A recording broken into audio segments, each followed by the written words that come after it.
Shalom, selamat pagi Bapak Ibu jemaat sekalian yang dikasihi Tuhan. Hari ini kita akan mendengarkan firman Tuhan yang dibacakan dari kitab Matius pasal 11 ayat 28 sampai ayat yang ke-30. Silakan Bapak Ibu jemaat sekalian boleh membuka firman Tuhan atau bisa melihat ke depan di dalam slide yang sudah saya siapkan dan izinkan saya membacakan bagi kita sekalian. Demikian firman Tuhan. Marilah kepadaku semua yang letih lesu dan berbeban berat. Aku akan memberi kelegaan kepadamu. Pikulah kuk yang kupasang dan belajarlah dariku. Karena aku lemah lembut dan rendah hati, dan jiwamu akan mendapat kelegaan. Sebab kuk yang kupasang itu menyenangkan dan bebanku pun ringan. Sampai semikian jauh pembacaan firman Tuhan pada pagi hari ini. Saudara, mungkin kita membaca ayat-ayat tadi, kita tahu bahwa ini adalah perkataan dari Tuhan Yesus sendiri yang disampaikan kepada murid-muridnya. Dan ini bukanlah ayat-ayat yang asing di telinga kita. Nah, saudara, terutama kalau kita membaca ayat yang ke-28. Ya, marilah kepadaku semua yang letih lesu dan berbeban berat, aku akan memberikan kelegaan kepadamu.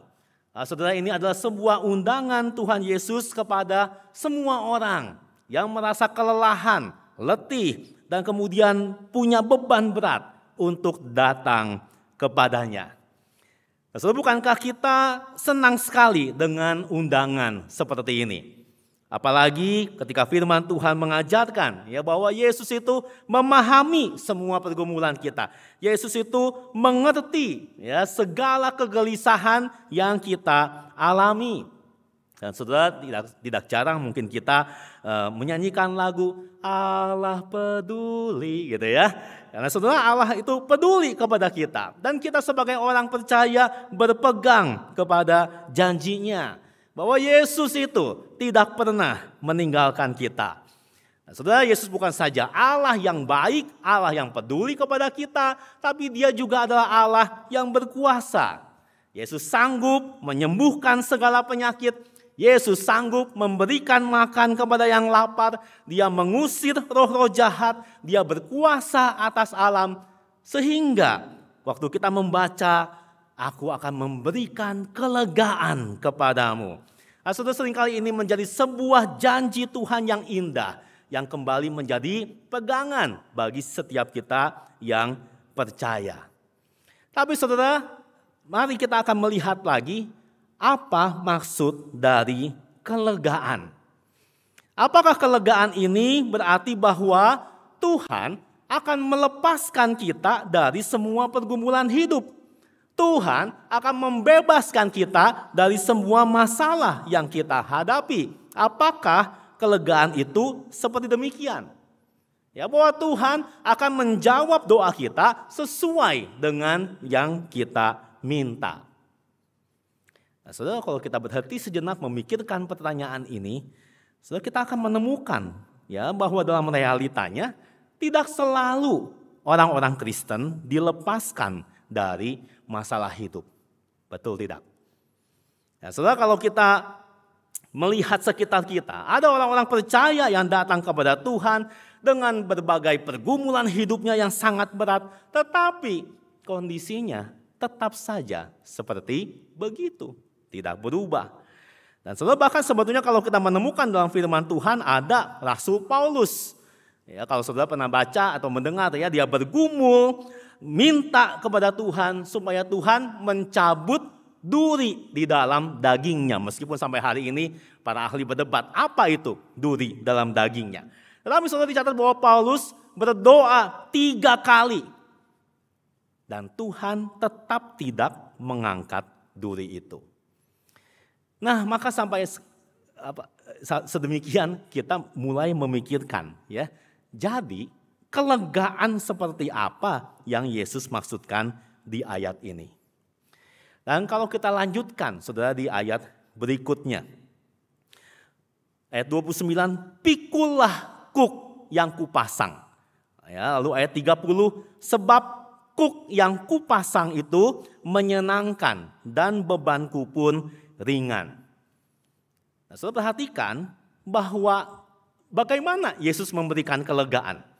Saudara, itu dengan memberikan kuk untuk dipikul. Jadi Yesus tidak mengatakan, aku akan memberikan kelegaan, aku akan ambil, lepaskan semua kuk sehingga hidupmu tanpa beban. Enggak, saudara. Tuhan akan memberikan kuk itu kepada kita. Nah, saudara, apa itu kuk? Ya, saudara bisa melihat gambarnya. Ya, kuk itu adalah seperti rangka kayu, ya, terbuat dari kayu yang kemudian dipasang di leher lembu atau juga bisa dipasang di bahu seorang manusia, ya, supaya beban yang ditanggung itu bisa terdistribusi secara merata. Nah, itu fungsi dari kuk yang membantu kita bisa mengangkat beban dengan lebih mudah. Jadi saudara, kuk ini bisa dikenakan kepada lembu, ya, bisa juga dikenakan kepada manusia. Jadi saudara, kalau kita perhatikan ayat ini, tidak benar kalau orang yang mengikut Yesus itu dilepaskan dari semua beban hidup. Jadi saudara jangan saudara berdoa, Tuhan tolong supaya sepanjang hidup sisa hidup saya tidak ada masalah, semua lancar. Saudara, itu ilusi. Itu ilusi, ya. Tidak ada itu di dalam firman Tuhan. Jadi kelegaan di sini bukan kelepasan dari semua masalah hidup. Maka kembali ke dalam pertanyaan tadi. Apa yang Yesus maksudkan kalau demikian dengan kelegaan? Atau mungkin kita akan masuk ke dalam pertanyaan yang lebih tepat. Kelegaan dari beban hidup seperti apa yang Yesus maksudkan? Gitu ya. Jadi kelegaan dari beban hidup seperti apa yang Yesus bicarakan di sini. Nah, saudara, untuk kita sampai ke dalam penafsiran yang lebih tepat, ya, kita akan melihat, perhatikan saudara, kata beban berat di ayat 28 itu sama dengan yang dipakai di bagian lain. Itu dari Matius 23 ayat 1-4. Saya bacakan buat kita. Lalu berkatalah Yesus kepada orang banyak dan kepada murid-muridnya, ahli-ahli Taurat dan orang-orang Farisi telah menduduki kursi Musa. Ayat 4. Mereka mengikat beban-beban berat. Nah, ini sama dengan di ayat 28, ya. Mengikat beban-beban berat lalu meletakkannya di atas bahu orang, tetapi mereka sendiri sedikit pun tidak mau menyentuhnya. Nah, maka saudara, ini yang dimaksud dengan beban berat dan bisa kita mulai tafsirkan ayat 28. Ya, maka kita bisa simpulkan bahwa yang menindih kehidupan orang-orang Yahudi saat itu adalah apa? Tuntutan keagamaan. Para ahli Taurat dan orang Farisi itu mengajarkan berbagai aturan dan begitu banyak hukum supaya apa? Diterima oleh Allah. Kalau kamu ingin berkenan kepada Tuhan, lakukanlah semua aturan dan semua hukum ini. Dan itu yang membuat rakyat Yahudi letih lesu dan berbeban berat. Nah, kemudian kita akan mencoba untuk melihat gambaran, ya, atau contoh kayak apa sih beban berat yang diajarkan kaum Farisi. Nah, saudara, kalau kita membaca bagian berikutnya pasal 12, ya, dan saya ingin akan ringkas buat saudara, ya. Saudara, pasal 12 itu ada terjadi perdebatan antara Tuhan Yesus dengan orang-orang Farisi tentang hari Sabat. Nah, kenapa demikian? Karena saudara, waktu itu murid-murid Yesus berjalan di ladang gandum dan kemudian mereka memetik bulir gandum untuk dimakan. Nah, itu pada waktu itu adalah hari Sabat. Menurut aturan orang Farisi, memetik bulir gandum, saudara bayangin ya, memetik bulir gandum di hari Sabat itu adalah kerja. Kan hari Sabat nggak boleh kerja. Memetik bulir gandum itu kerja. Maka kamu melanggar hari Sabat. Nah, sebenarnya kalau kita pikir-pikir lagi, kan kita bisa tanya, jadi gimana dong? Kalau gua lapar, terus gimana dong? Nggak ada gandum, nggak boleh petik. Maka saya mati. Ya terserah, gitu kan? Yang penting cari makanan lain, nggak boleh petik bulir gandum. Ya. Nah, tapi Yesus kemudian mengutip kitab Nabi dan berkata, yang ku kehendaki ialah belas kasihan. Jadi Yesus membela para murid. Kasih itu adalah hukum yang lebih tinggi dari sekedar aturan orang Farisi. Sesudah itu, masih di hari yang sama, hari Sabat, saudara, Yesus masuk ke dalam sebuah rumah ibadat, lalu ada seorang yang lumpuh, ya, tangannya sebelah. Ya. Nah, maka saudara, apa yang dikatakan? Yesus menyembuhkan orang yang tangannya itu mati sebelah itu. Nah, hal ini lagi-lagi dianggap melanggar aturan hari Sabat orang Farisi. Kenapa, saudara? Karena hukum Yahudi saat itu menyatakan bahwa kalau kita memberikan pengobatan, ya, atau perawatan, menolong orang yang sedang sakit, itu kerja. Ya, jadi kayak dokter gitu, nggak boleh saudara kerja hari Sabat, ya. Karena merawat orang sakit itu pekerjaan. Padahal Tuhan melarang orang kerja di hari Sabat. Nah, jadi bagaimana dong? Kalau ada orang ketimpa batu gitu, ya, udah mau mati, gimana dong? Nah, lihat dulu kasusnya. Kalau kemudian sakitnya itu berbahaya, sakitnya itu mengancam nyawa, ya, bisa mati hari itu juga, oke lah, boleh ditolong, diobatin seminimal mungkin. Tapi seminimal mungkin supaya dia bertahan hidup sampai hari Senin, bukan hari Minggu, ya, karena kan Sabat hari Sabtu, ya, sampai besok harinya baru boleh dirawat. Ya. Jadi kalau penanganannya itu bisa ditunda sampai keesokan harinya, nggak usah ditolong, tidak boleh ditolong. Nah, bagaimana dengan orang yang lumpuh satu tangan ini? Apakah harus segera ditolong? Tentu tidak. Semungkin orang ini sudah lumpuh bertahun-tahun, ditambah satu hari lagi, kenapa sih? Bisa dong, masih hidup orang itu. Maka sesuai aturan Yahudi, orang lumpuh ini tidak boleh disembuhkan pada hari Sabat. So, bayangkan aturan orang Farisi. Tapi Yesus kemudian menyembuhkan si orang lumpuh. Dan dikatakan orang-orang Farisi itu keluar dari rumah ibadat. Dan mereka sepakat membuat rencana untuk membunuh Yesus. Jadi saudara, begitu banyak aturan orang Farisi itu ditambahkan kepada hukum Taurat. Sebetulnya tujuannya apa? Tujuannya supaya menjadi pagar terluar, ya, sehingga orang-orang Yahudi itu tidak melanggar hukum Taurat. Tetapi akibatnya aturan orang Farisi menjadi sangat kaku dan tidak mengenal belas kasihan. Nah, sebagai ganti dari beban berat yang diletakkan orang-orang Farisi, saudara, apa yang Yesus tawarkan? Oh, ini perdebatan tadi, ya. Ayat 29 dikatakan, "Pikulah kuk yang kupasang dan belajarlah dariku." Artinya apa, saudara? Artinya jangan mentaati hukum yang ditetapkan oleh orang Farisi.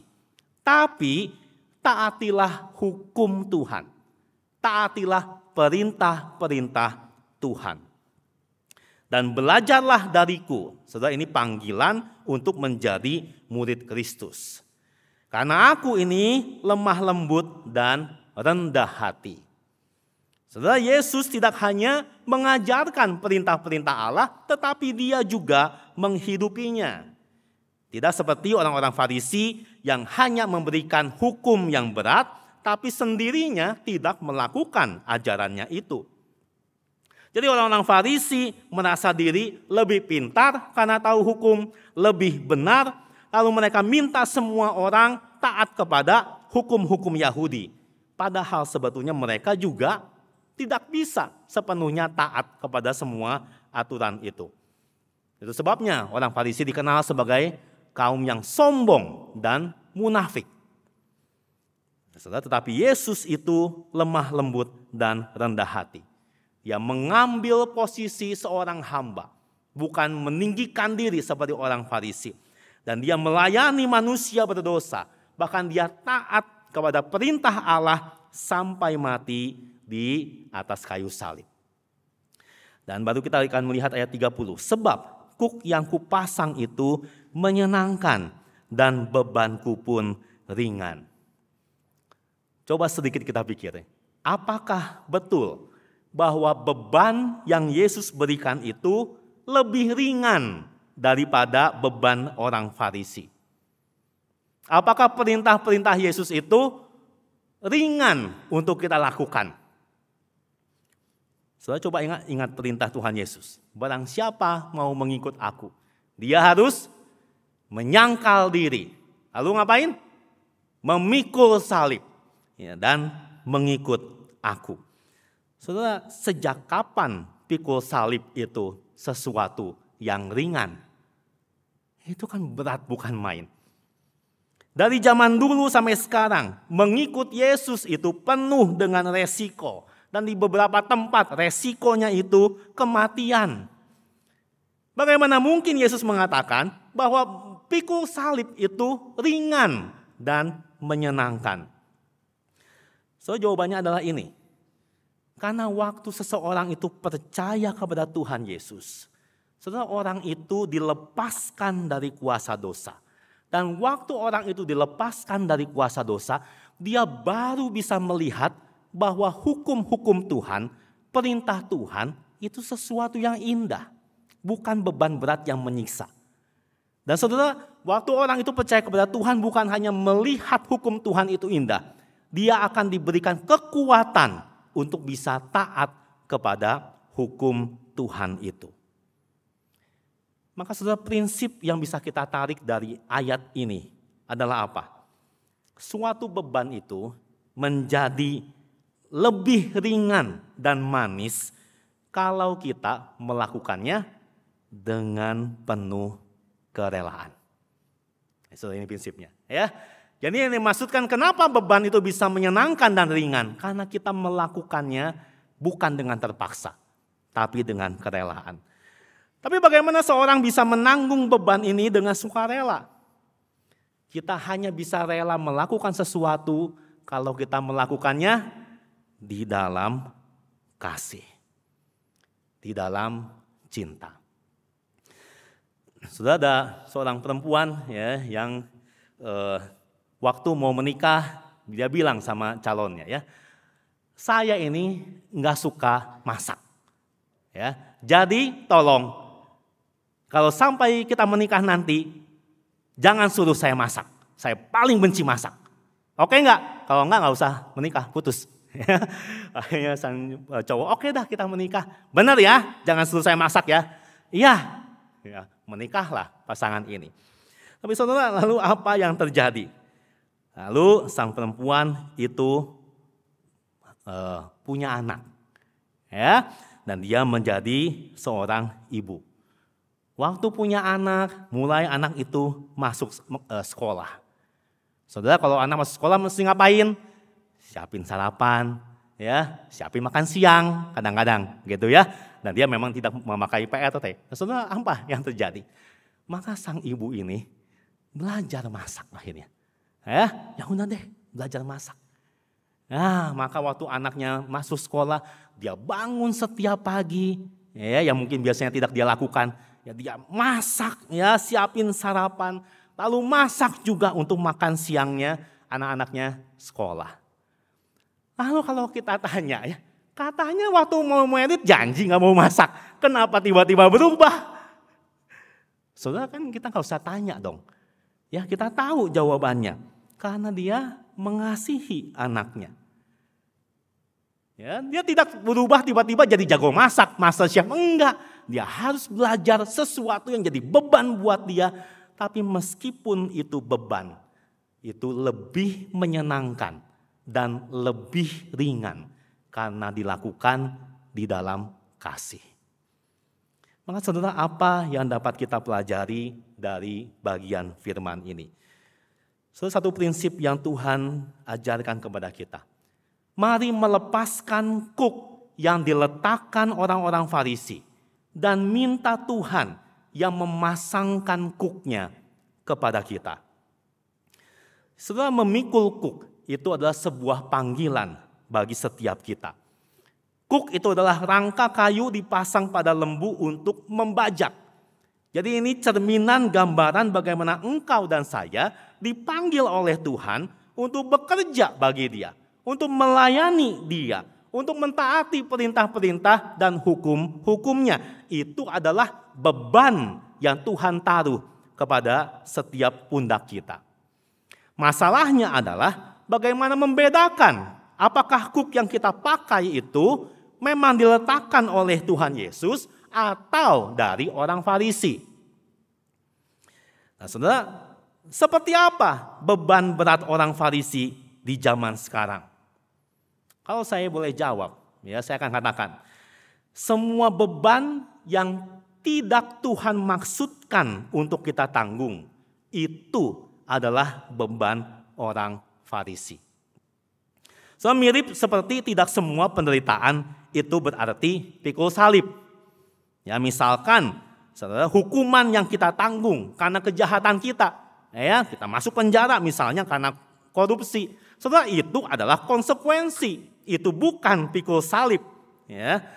Nah, saudara, ada banyak beban dalam hidup ini yang menindih dan membuat manusia letih lesu. Ada orang-orang yang berjuang mendapatkan penerimaan dari dunia sekitarnya. Akhirnya saudara, mereka menuntut dirinya untuk bisa diterima oleh dunia.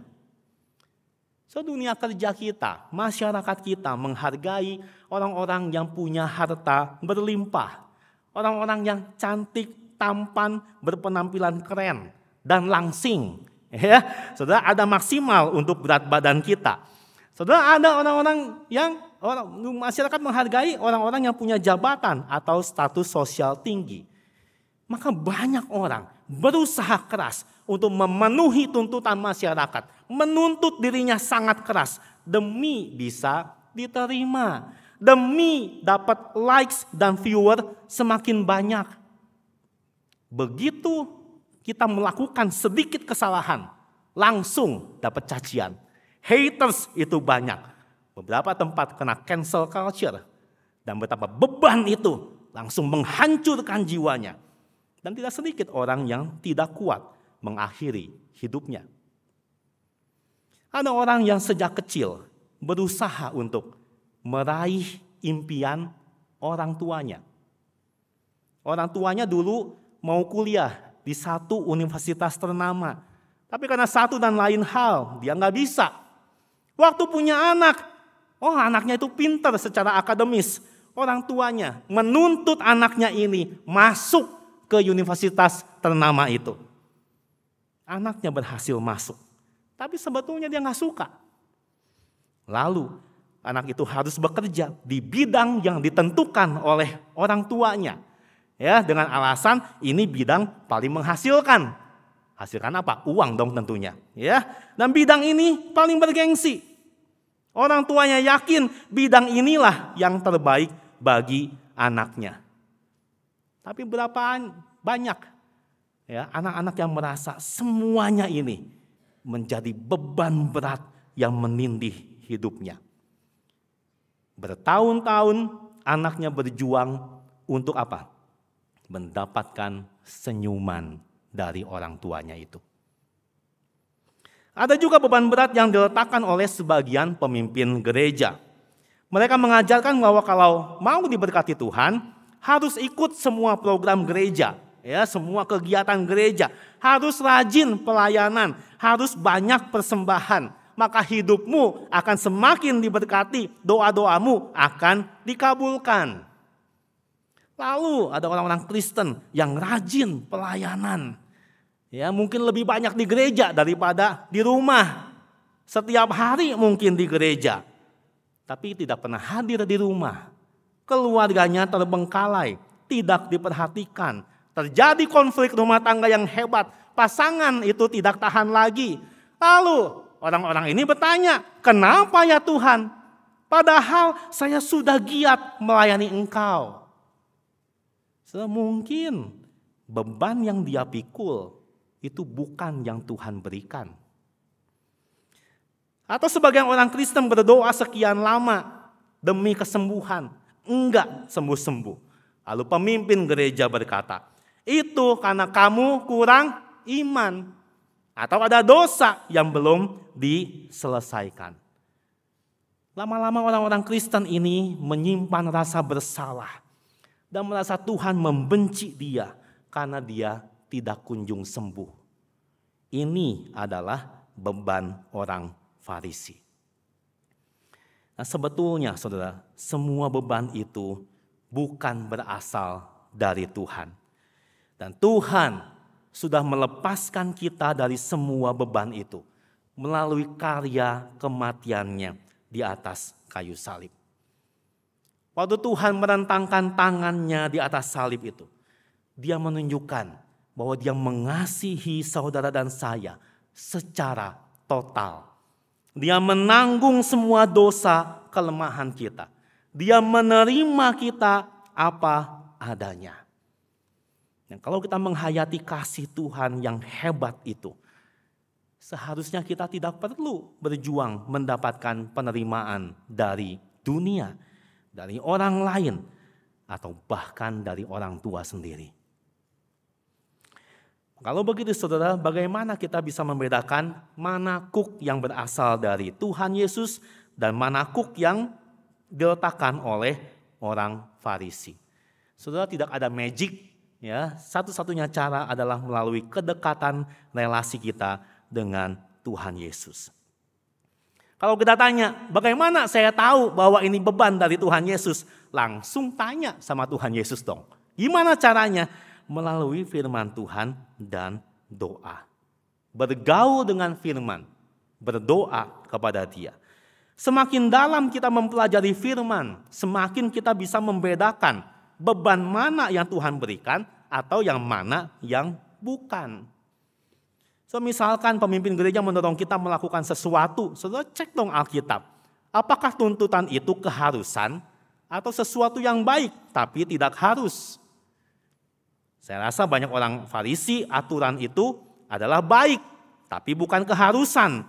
Begitu menjadi keharusan, aturan itu menjadi kaku dan memberatkan. Waktu pemimpin gereja mengajarkan kalau doa minta kesembuhan tidak dikabulkan, itu berarti kurang iman. Ceklah Alkitab.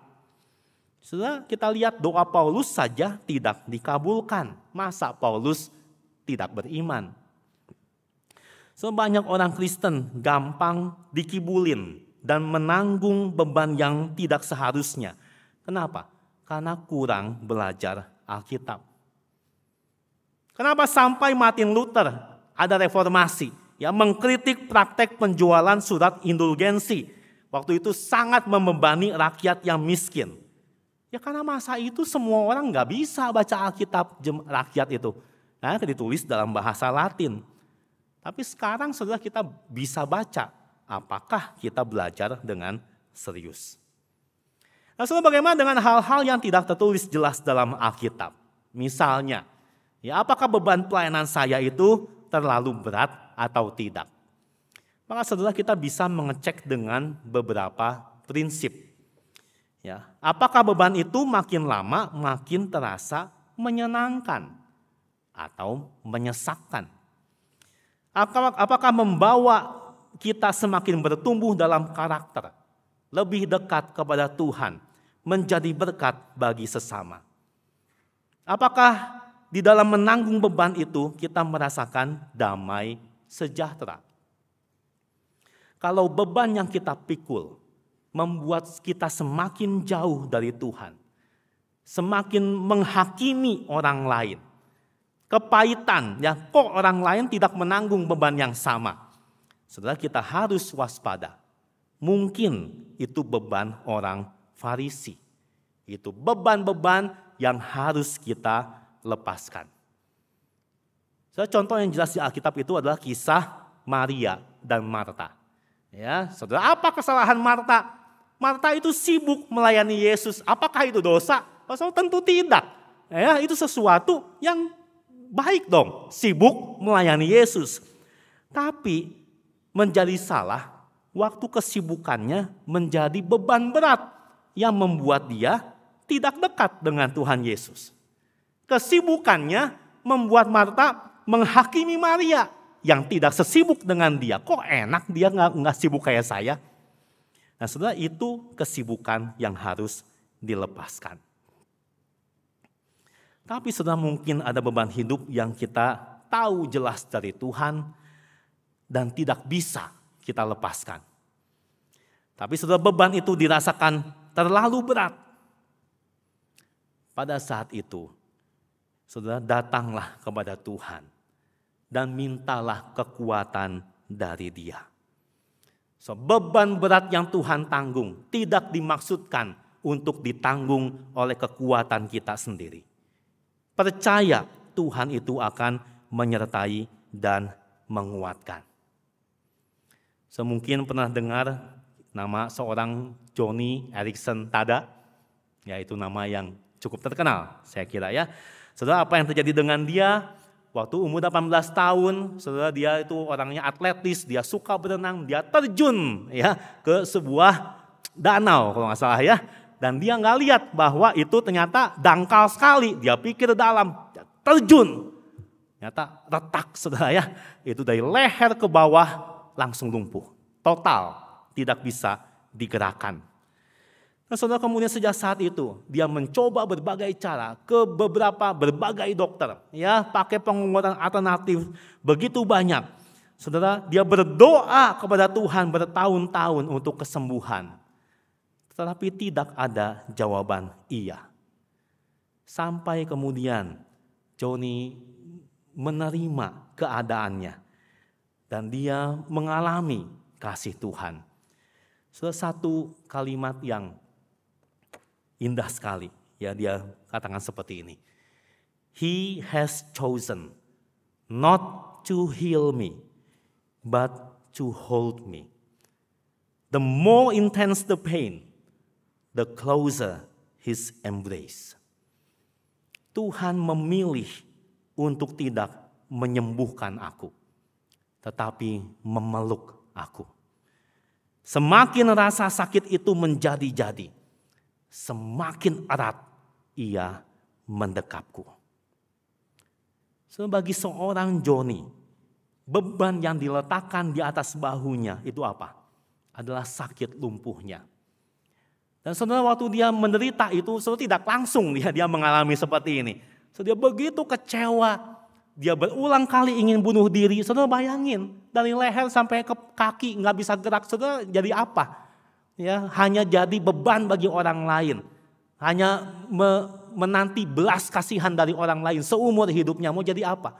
Dia berulang kali ingin bunuh diri.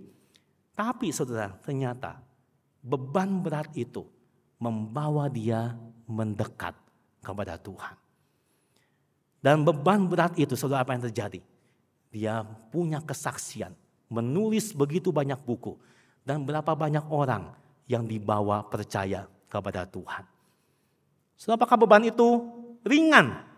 So, menjadi lebih ringan bisa dia tanggung karena ada kekuatan Tuhan. Saudara, bagaimana dengan engkau dan saya? Adakah kita sedang menanggung pergumulan yang berat? Datanglah kepada Tuhan. Mintalah kepekaan untuk bisa membedakan mana beban yang berasal dari Tuhan dan yang tidak harus kita pikul. Kalau beban itu adalah beban yang tidak sepatutnya kita tanggung, minta Tuhan kuatkan kita untuk melepaskan beban itu. Tapi kalau kita sedang menanggung beban yang terlalu berat sampai kita hampir putus asa, mohonkanlah kekuatan dari Tuhan. Niscaya Ia akan memberikan kelegaan kepada kita. Mari kita masuk dalam doa.